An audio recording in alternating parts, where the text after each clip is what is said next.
Hello साथियों, नमस्कार। मैं मनोज कुमार स्वागत करता हूं आपका आपके यूट्यूब चैनल विद्यार्थी एजुकेशन अड्डा पर। जैसा कि हम पढ़ रहे हैं पेट में आज से हम चालू कर रहे हैं हिंदी। तो जिन लोगों की हिंदी कमज़ोर है, उम्मीद करता हूं उन सबकी हिंदी काफ़ी मजबूत हो जाएगी और हिंदी से उनका कोई भी क्वेश्चन नहीं कटेगा, एक भी क्वेश्चन नहीं कटेगा, एक भी नंबर भी उनका नहीं कट सकता है। तो आज हम बात करते हैं संधि के टॉपिक पर, जो कि हिंदी का पहला एक चैप्टर है संधि। तो संधि में हम देखते हैं संधि कितने प्रकार की होती है। तो संधि के प्रकार हम देखते हैं। तो संधि कितने प्रकार की होती है, तो हम देखें संधि हिंदी में अगर बात करें तो संधि 5 प्रकार की होती है।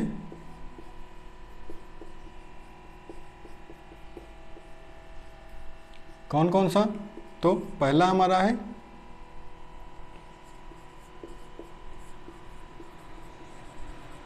गुण संधि, दूसरा हमारा है यण संधि, तीसरा हमारा हो जाएगा अयाधि संधि,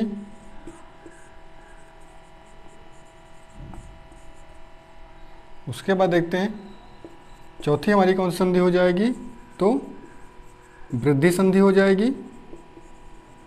अगर पांचवी संधि की बात करें तो हमारी हो जाएगी दीर्घ संधि। तो ये हिंदी में 5 संधियाँ हैं, इन्हीं से क्वेश्चन पूछा जाता है। तो इनको हम देखते हैं। पहले हम इनको ट्रिक के माध्यम से देखेंगे, उसके बाद फिर दूसरी ट्रिक लगाएंगे। अगर उससे भी नहीं आता है तो हम इसको एकदम जो नॉर्मल होता है उससे भी देख सकते हैं। तो पहले हमारी ट्रिक क्या होगी? हमारी ट्रिक नंबर 1 क्या होगी? संधि को तैयार करने के लिए तो हम इसमें 3 खंड बनाएंगे, उनको हमें देखना है और उससे ये पता चल जाएगा कि ये कौन सी संधि का शब्द है। ठीक है, तो देखते हैं। एक हमारा ए पोर्शन होगा जिसमें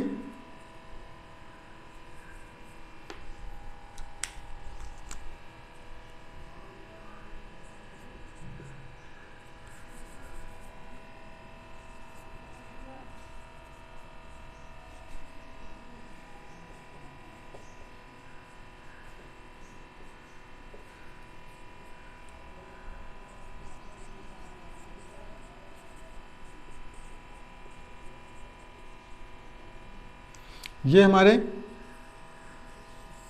3 पोर्शन हो जाएंगे संधि को ट्रिक से याद करने के लिए।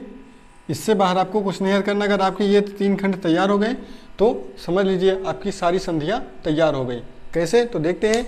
ये हमारा होगा ए सेक्शन, ये होगा बी सेक्शन और ये होगा हमारा सी सेक्शन। तो ए सेक्शन में 2 ही अक्षर होंगे, बी सेक्शन में 5 अक्षर और सी सेक्शन में 4 अक्षर। तो ए सेक्शन में छोटा आ और बड़ा आ, बी सेक्शन में छोटी बड़ी छोटा ऊ बड़ा ऊ री, उसके बाद सी सेक्शन में ए ऐ ओ औ, ये 4 आएंगे। तो इतना अगर आप याद कर लेते हैं तो आपको और कुछ याद करने की ज़रूरत नहीं है। देखिए कैसे। तो यहाँ पर देखते हैं गुण संधि। तो इसमें ए प्लस बी के जितने भी शब्द हैं, अक्षर हैं, वो आएंगे। यण संधि तो बी प्लस भिन्न स्वर कोई भी आ सकता है, चाहे ए का हो या सी का। ठीक है, तो ए या सी का सेक्शन का कोई भी शब्द वर्ण आ सकता है। उसके बाद देखते हैं अयाध संधि में ये होगा हमारा सी प्लस भिन्न स्वर। इसमें ए या बी सेक्शन का कोई भी वर्ण आ सकता है। ठीक है, उसके बाद देखते हैं वृद्धि संधि। ये हमारा होगा ए प्लस सी, इसमें ए और सी सेक्शन के ही शब्द आएंगे, वर्ण आएंगे। उसके बाद देखते हैं दीर्घ संधि। ये होते हैं समान स्वर। ठीक है, तो इसमें समान स्वर ही आएंगे। तो ये ट्रिक कब काम करेगी? जब आपको वो शब्द जो भी एक वाक्य दिया, वो वर्ण दिया होगा या वाक्य शब्द दिया होगा, उसका विच्छेद करना आपको आता होगा। जैसे कि दिया हुआ है विद्यालय, तो अगर इसको आप तोड़ेंगे तो किस में तोड़ेंगे? विद्या धन आलय में। ठीक है, तो जब आपको विद्या धन आलय में तोड़ेंगे इसको, विद्यालय को, तो इसमें 2 शब्द बन जाएंगे, विद्या धन आलय। तो देखते हैं इसे किस अगर पूछा जाए कि ये किस जो है संधि का शब्द है, तो देखते हैं विद्या धन आलय कौन सा शब्द है। इसमें द्या के बाद छोटा आ आया, इसमें द्या के बाद बड़ा आ आया। तो छोटा आ प्लस बड़ा आ मिलकर के बड़ा आ। तो इसमें क्या देखते हैं, क्या लिखा है, इसमें देखते हैं ये समान स्वर हैं, समान ही वर्ग के हैं, क्योंकि छोटा और बड़ा एक ही के हैं, तो ये दोनों एक ही का अर्थात समान स्वर। ये हमारा दीर्घ संधि का उदाहरण हो जाएगा। जैसे कहा है महर्षि, तो इसको तोड़ने के लिए आप क्या करेंगे, तो महाधन ऋषि, तो आप ये लिखेंगे महाधन ऋषि बराबर क्या होता है, महर्षि होता है। तो अगर पूछा जाए कि महर्षि किस शब्द जो है वो किस संधि के अंतर्गत आएगा, तो आप इसको तोड़ लेंगे महाधन ऋषि में। उसके बाद देखेंगे महा आ, यहाँ पर आ का उच्चारण आ रहा है, प्लस यहाँ पर री का उच्चारण आ रहा है, ठीक है। तो यहाँ पर आ हो जाएगा, ये हमारा री हो जाएगा, ये आ हो जाएगा। आ और री ये देखेंगे ये कौन से वर्ण का है, तो ये हमारा होगा ए सेक्शन का, जो आ है वो हमारा ए सेक्शन का है, और री किस सेक्शन का है, तो बी सेक्शन का है। तो ए प्लस बी हो रहा है, ठीक है। और ए प्लस बी कहाँ का, किस वर्ण संधि का हमारा सूत्र है, तो ए प्लस बी किस संधि का है, तो गुण संधि का। तो अर्थात ये हमारा जो महर्षि होगा वो गुण संधि का शब्द होगा, ठीक है। उसी प्रकार से देखते हैं वनौषधि, जो वनौषधि लिखा है, पूछा जाए ये किस संधि का उदाहरण है, तो आप इसको पहले तोड़ेंगे, किसमें, इसको तोड़ेंगे वन प्लस औषधि बराबर वनौषधि होता है, ठीक है। तो देखेंगे वन इसमें ना में आ जुड़ा हुआ है, ठीक है, प्लस उसके बाद यहाँ पर क्या है, औ, तो ये हमारा औ हो जाएगा। आ और औ मिलकर के किस शब्द, आ किस वर्ण का है, किस सेक्शन का है, तो आ ए वर्ण ए सेक्शन का है, ए सेक्शन हो गया हमारा, और प्लस औ किस सेक्शन का है, औ सी सेक्शन का है। तो ए प्लस सी ये हमारा निकल के आ गया। ए प्लस सी किस सेक्शन में रखा हुआ है, तो ए प्लस सी वृद्धि संधि में रखा हुआ है। तो ये किस संधि का उदाहरण हो जाएगा, तो वनौषधि जो हो जाएगा वो वृद्धि संधि का उदाहरण हो जाएगा, ठीक है। तो इस प्रकार हम किसी भी संधि का उदाहरण लेकर के देख सकते हैं। जैसे हमें लिखना है इत्यादि, एक हमारा शब्द आया इत्यादि, तो इत्यादि जो शब्द है ये पूछा जाए किस संधि का उदाहरण है, तो आप कैसे इसको देखेंगे, तो देखेंगे इसको तोड़ देंगे पहले, इसमें इति प्लस आदि में, ठीक है। तो इति प्लस आदि ये दो शब्दों में टूटेगा, इति प्लस आदि, तो इति आदि बराबर इत्यादि होता है। तो ये देखेंगे यहाँ पर किसकी मात्रा है अंत में, तो छोटी ई है, प्लस यहाँ पर बड़ा आ है, तो छोटी ई किस सेक्शन की हुई, तो हमारा बी सेक्शन की हुई, प्लस आ किस सेक्शन का हुआ, तो आ ए प्लस सेक्शन का हुआ, अर्थात बी प्लस आ। इसके बाद जो भी स्वर होगा वो भिन्न में आएगा, क्योंकि b प्लस ए यहाँ नहीं लिखा हुआ है, तो b प्लस ए किस में होगा, b प्लस ए पहले b होना चाहिए, उसके बाद a होना चाहिए। तो देखते हैं b पहले किस में है, तो b पहले इसमें है यण संधि में। जैसे यहाँ पर a पहले है, यहाँ c पहले है, फिर यहाँ a पहले है, और यहाँ पर कोई भी शब्द दोबारा आ सकता है किसी भी सेक्शन का, चाहे सी सेक्शन का दूसरा शब्द आ जाए, चाहे ए सेक्शन के ही दोनों शब्द आ जाए, चाहे बी सेक्शन की दोनों शब्द आएंगे, एक ही सेक्शन के दोनों शब्द, तभी दीर्घ संधि होगा। तो ये अगर इत्यादि पूछा जाए ये किस सेक्शन का है, तो पहले बी सेक्शन किस में है, पहले बी सेक्शन यण संधि में है, और यहाँ पर ए लिखा है, तो उसमें ए और सी कोई भी सेक्शन एक आ सकता था, तो यहाँ पर ए सेक्शन आया, अर्थात इत्यादि जो है वो यण संधि का उदाहरण हमारा हो जाएगा। तो इस प्रकार आप अगर ये तीनों सेक्शन याद कर लेते हैं, ए बी और सी, तो यहाँ पर देख सकते हैं इसमें ए प्लस बी आएगा यण संधि में, फिर गुण संधि में ए प्लस बी आएगा, यण संधि में बी प्लस भिन्न स्वर आएगा, कोई भी स्वर आ सकता है, बी लेकिन आएगा सबसे पहले बी ही आएगा, ठीक है। तो ये इसका नियम है कि बी पहले ही, इसमें बी ही आएगा पहले, उसके बाद भी ए या सी का कोई भी सेक्शन का एक स्वर आ सकता है। उसके बाद बात करें अयादि संधि की, तो अयादि संधि में क्या है, यहाँ पर पहले सी सेक्शन का स्वर आएगा, अर्थात ए आई ओ में से कोई एक आएगा, उसके बाद ही ए या बी में से कोई भी एक स्वर आ सकता है, इसमें से कोई भी एक स्वर आ सकता है, तभी हमारा अयादि संधि होगा। उसके बाद देखते हैं यह बच्चा हमारा वृद्धि संधि, पर ए प्लस सी आएगा, अगर कहीं पर वृद्धि संधि है तो वहाँ ए प्लस सी ही आएगा। जैसे यहाँ पर वनौषधि लिखा है तो वन प्लस औषधि, ए प्लस सी आया, इसमें ए छोटा आ ए सेक्शन का है और जो है वो सी सेक्शन का है, ठीक है। तो इस प्रकार से आप देख सकते हैं कि यहाँ पर जो है हमारा ये अगर इतना हमें याद आ गया और इसमें हमने रखना सही से रख लिया, तो संधि, इससे बाहर संधि आपसे नहीं पूछी जाएगी कहीं भी। फिर देखते हैं ट्रिक नंबर 2 क्या कहती है। ये हमारी ट्रिक नंबर 1 हो गई, जो ये सब हमें याद करना पड़ रहा है, ठीक है। और देखते हैं ट्रिक नंबर 2 हमारी क्या कह रही है। अगर हम बात करें ट्रिक नंबर 2 की, तो उसमें क्या होता है, ये हमारी ट्रिक नंबर 1 थी। अब बात करते हैं ट्रिक नंबर 2 की। अगर आपको शब्दों को तोड़ना नहीं आता है, मान लीजिए आप शब्दों को नहीं तोड़ सकते, कोई बड़ा शब्द दे दिया जाएगा, जैसे दे दिया गया आपको एक नित्यानंद, तो नित्यानंद आप जल्दी नहीं तोड़ पाएंगे। तो जैसे नित्य धन आनंद होता है, वो नित्यानंद होता है। लेकिन कुछ लोग होते हैं जो शब्दों को नहीं तोड़ पाते हैं, तो उनके लिए भी ये एक और ट्रिक हम बता रहे हैं, जो उनके लिए भी काफ़ी कारगर होगी। जैसे हम यहाँ पर देखते हैं, यहाँ पर लिखा हुआ है गुण संधि, ये हम इसको हटा रहे हैं। अगर हम बात करें ट्रिक नंबर 2 की, तो ट्रिक नंबर 2 क्या कहती है कि हम देखते हैं अगर आपको शब्दों को तोड़ना नहीं आता है उस केस में, तो देखते हैं ट्रिक नंबर 2 कहती है गुण संधि। गुण संधि में आपको एक मात्रा देखने को मिलेगी जो ऊपर लगी होगी, ठीक है। उसके बाद यण संधि देखते हैं, यण संधि में क्या होगा, तो यण संधि में जो है वो हमें मिलेगा व और र के पहले आधा वर्ण हमें देखने को मिलेगा, ठीक है। या व और र के पहले आधा वर्ण आएगा यण संधि में।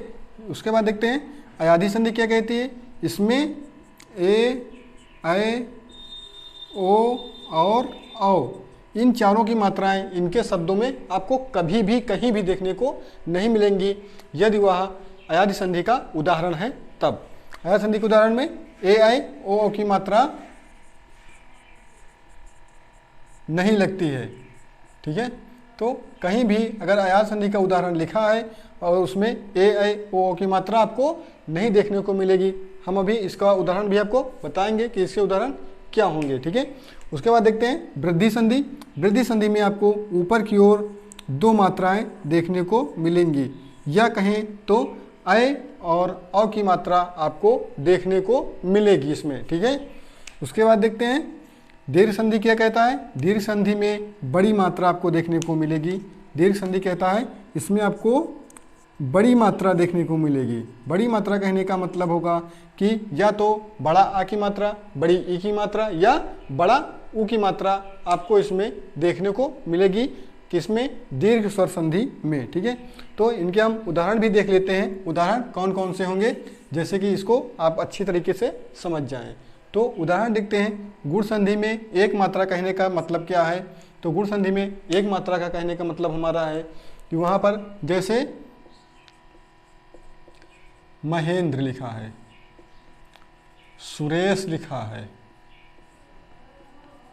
दिनेश लिखा है, रमेश लिखा है, तो इसमें आपको एक ही मात्रा देखने को मिलेगी ऊपर की ओर, जो एक ही मात्रा होगी, ठीक है। तो इसमें एक मात्रा होगी आपको ऊपर की ओर। जितने ऐसे भी शब्द होंगे, तो अगर इनको तोड़ने पर देखें तो सुरधन ईश बराबर क्या होगा, सुरेश, ठीक है। सुरधन ईश बराबर सुरेश होगा, अर्थात ये ए प्लस बी का भी रूप निरूपित करेगा आपको। उसके बाद देखते हैं महेंद्र में, तो महाधन इंद्र होता है बराबर महेंद्र होता है, महाधन इंद्र बराबर महेंद्र होता है। तो इसमें आ किस में आता है, तो ए में, ई किस में आता है, तो बी में, तो ए प्लस बी ये भी हो जाएगा हमारा गुण संधि ट्रिक नंबर 1 के द्वारा अगर हम देखते हैं तब। अगर ट्रिक नंबर 1 हमें नहीं आती है तब हमें ट्रिक नंबर 2 पर आना है, एक मात्रा। जहाँ कहीं भी आपको ऊपर एक मात्रा देखने को मिलेगी, वहाँ पर आपको सिर्फ और सिर्फ गुण संधि ही मिलेगा। उसके बाद अगला हम देखते हैं, हमारा अगला क्या है, हमारा अगला है यण संधि, या व रा के पहले आधा वर्ण। जैसे हम लिखते हैं इत्यादि, और हमारा क्या होगा सत्यम। उसके बाद और हमारा कौन सा हो सकता है, तो वो हमारा हो सकता है स्वागत। ये जितने भी ऐसे वर्ण हैं जिनमें आधा वर्ण आपको नजर आए, तो ऐसे वर्ण जिनमें आपको आधा वर्ण नजर आए ऐसे शब्दों में, वो हमारे होंगे सिर्फ और सिर्फ यण संधि के उदाहरण। तो देखते हैं इनको तोड़ करके। तो इत्यादि को हमने तोड़ा था इति प्लस आदि, अर्थात बी प्लस भिन्न स्वर ये हमारा हो जाएगा ए, बी प्लस भिन्न स्वर हमारा ए हो जाएगा। बी प्लस ए कौन सा होता है, वो हमारा होता है ट्रिक नंबर 1 के हिसाब से जड़ संधि। इसमें देखते हैं सत्यम, तो सत्य प्लस यम बराबर क्या होता है, सत्य प्लस अम बराबर सत्यम। तो सत्य प्लस ई का किस वर्ण का है, तो ई बी ग्रुप का है और अम क्या है, वो ए का है, बी प्लस ए हो जाएगा। उसके बाद देखते हैं स्वागत, तो सु प्लस आगत, सु प्लस आगत बराबर स्वागत होता है। तो सु प्लस आगत बराबर स्वागत, सु उ किस वर्ण का है, बी वर्ण का है। और फिर देखते हैं आ प्लस है वो ए हो जाएगा, बी प्लस ए, तो ये जो होगा वो हमारा होगा जड़ संधि। ठीक है, तो ये बी प्लस भिन्न स्वर जो भी होगा ये ए हो सकता है और यहाँ पर सी भी हो सकता है, तो वो हमारे सारे वर्ण के इस वर्ण के होंगे, तो वो हमारे सारे होंगे जड़ संधि के। ठीक है, उसके बाद देखते हैं, और इसमें हाँ ये भी देखिए कि इसमें या के पहले आधा वर्ण, या के पहले आधा वर्ण, और इसमें वा के पहले आधा वर्ण सा आता है।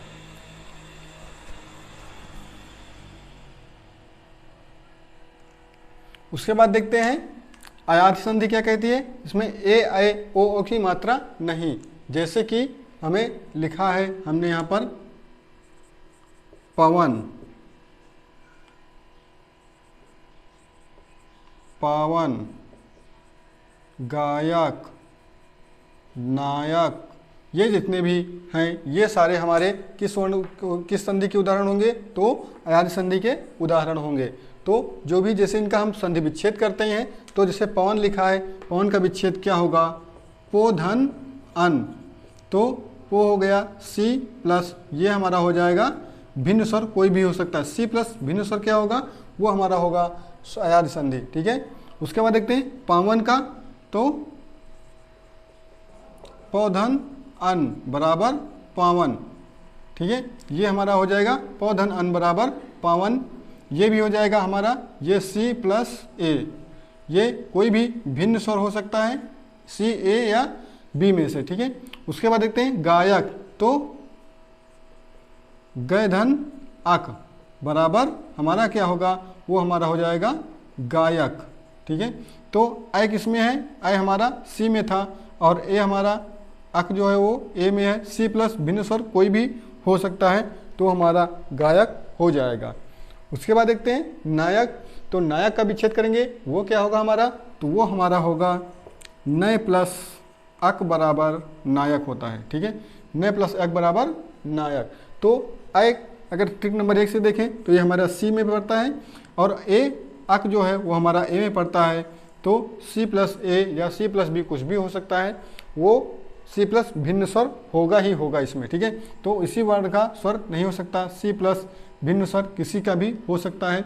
तो हमने इसका विच्छेद भी बता दिया और ट्रिक भी बता दी कैसे लगेगी, और इससे हमारी ट्रिक नंबर 2 है यही, ए ऐ ओ की मात्रा इसमें नहीं देखने को मिलेगी। फिर देख लेते हैं वृद्धि संधि। वृद्धि संधि में क्या कहता है, 2 मात्राएं होंगी, जैसे कि वनौषधि हमारा है, एकैक, सदैव, तो ये जितने भी होंगे ये हमें यहाँ पर देखने को मिलेंगे किसमें, वृद्धि संधि में, जो कि कहाँ लिखा है, यहाँ पर 2 मात्राएं लिखी हैं। जैसे वनौषधि में ये 2 मात्राएं लग गई, एकैक में भी 2 मात्राएं, सदैव में भी 2 मात्राएं। तो इसमें जितने भी इसके उदाहरण आपको देखने को मिलेंगे जो कि वृद्धि संधि के उदाहरण होंगे, उसमें सब में ऊपर को आपको 2 मात्राएं देखने को मिलेंगी। ठीक है, तो ये हमारी ट्रिक नंबर 2 के हिसाब से 2 मात्राएं ऊपर देखने को मिलेंगी। ट्रिक नंबर 1 के हिसाब से देखते हैं कि यह सही है या नहीं सही है। तो वनौषधि, वन प्लस औषधि, ट्रिक नंबर 1 के हिसाब से ये क्या हो गया, तो ये हमारा होगा ए प्लस सी का योग होना जरूरी है ट्रिक नंबर 1 से। तो देखते हैं ट्रिक नंबर 1 क्या कहती है, वन, इसमें ना अगर लिखेंगे तो इसमें आ जुड़ा है। ठीक है, तो ना यहाँ पर आ जाएगा, प्लस औषधि का मतलब ये हमारा सी का है, तो ये हमारा ए का है और ये औ जो हमारा सी का है, तो वनौषधि ए प्लस सी हो जाएगा। उसके बाद देखते हैं एक एक, एक एक का विच्छेद क्या करेंगे, तो एक धन एक, तो ये हमारा हो जाएगा एक एक, ठीक है। तो एक का में आ का उच्चारण, तो आ किस में होता है, ए में होता है, और ए किस में है, तो वो ट्रिक नंबर 1 के हिसाब से सी में पड़ेगा।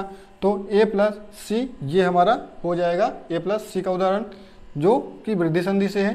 फिर देखते हैं सदा धन एव, सदा धन एव का मतलब, सदैव का मतलब सदा धन एव, तो सदा धन एव, तो दा में आ की मात्रा, तो ये हो जाएगा हमारा बड़ा आ प्लस ए, ये हमारा हो जाएगा ए, जो कि बड़ा आ हमारे ए ग्रुप में था और ए जो हमारा है वो सी में होगा, तो ए प्लस सी इसका उदाहरण हो जाएगा, जो कि ट्रिक नंबर 1 से होता है। उसके बाद देखते हैं दीर्घ संधि। दीर्घ संधि में क्या कहता है, बड़ी मात्रा होनी चाहिए। तो जैसा कि यहाँ पर दो मात्राएं यहाँ लगी हैं, यहाँ भी दो मात्राएं, यहाँ भी दो मात्राएं। उसके बाद दीर्घ संधि क्या कहती है, बड़ी मात्रा होनी चाहिए। तो देखते हैं दीर्घ संधि में बड़ी मात्रा होनी चाहिए, इसका मतलब क्या है, बड़ी मात्रा जो भी होती है, जैसे लिखा हुआ है विद्यालय और वधूत्सवा, हो सकता है हमारा गिरीश, कौन सा शब्द हो सकता है, तो गिरीश, ठीक है। तो ये हमारे 3 शब्द हो गए। तो इसमें देखते हैं, जैसे बड़ी मात्रा लिखा है, तो बड़ी मात्रा का मतलब यहाँ पर आपको विद्या में बड़ा आ की मात्रा, वधूत्सवा में बड़े ऊ की मात्रा और गिरीश में बड़ी ई की मात्रा आपको देखने को मिलेगी। तो इसमें जितने भी बड़े की मात्राएं लगी हुई हैं, उन सभी शब्दों में कौन सी होगी, तो दीर्घ स्वर संधि होगी। जैसे इसको तोड़कर हम देखते हैं, तो दीर्घ स्वर संधि अगर ट्रिक 1 से देखते हैं, तो वो क्या कहती है कि समान स्वर होना चाहिए, ठीक है। तो समान स्वर ट्रिक नंबर 1 के हिसाब से दीर्घ संधि माना जाएगा। और इसमें कहती है बड़ी मात्राएं, तो देखते हैं क्या दोनों से सही है। इसमें बड़ी मात्रा, बड़ा की मात्रा लगी है, बड़े ऊ की मात्रा और बड़ी ई की मात्रा, ये 3 मात्राएं शब्दों में आपको देखने को मिलेंगी दीर्घ स्वर संधि में। तो देखते हैं विद्यालय को तोड़ेंगे तो क्या होगा, विद्याधन आलय, तो विद्या में बड़े आ की मात्रा, आलय में बड़े आ की मात्रा, अर्थात समान स्वर आ गए यहाँ पर। तो ट्रिक नंबर 1 से भी सही है। और बड़ी मात्रा में ये बड़ा आ की मात्रा लगी हुई है, तो ट्रिक नंबर 2 से भी ये सही है। उसके बाद देखते हैं वधूत्सवा में वधु प्लस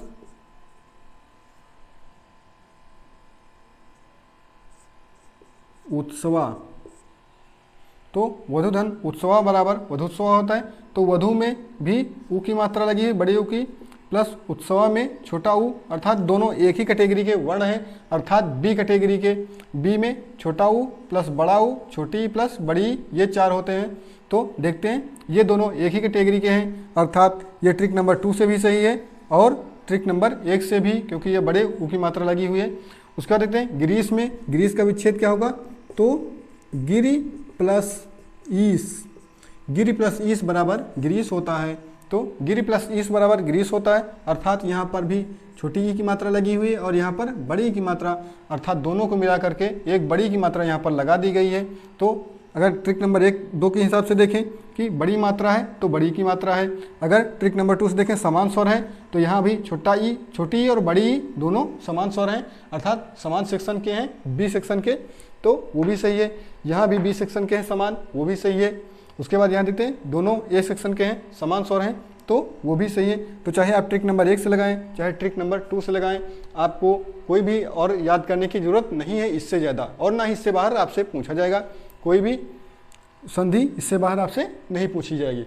तो आज के लिए बस इतना ही, फिर मिलते हैं नेक्स्ट वीडियो में। तब तक के लिए अगर आपको ये वीडियो अच्छी लगी हो तो दोस्तों में अपने शेयर करना मत भूलिएगा, ठीक है। तो देखते रहिएगा, बने रहिएगा इस चैनल पर और चैनल को आगे बढ़ाइए ताकि ज़्यादा से ज़्यादा लोगों पर को ये वीडियो शेयर कीजिए ताकि सबको इसका लाभ मिल सके, ठीक है। फिर मिलते हैं नेक्स्ट वीडियो में।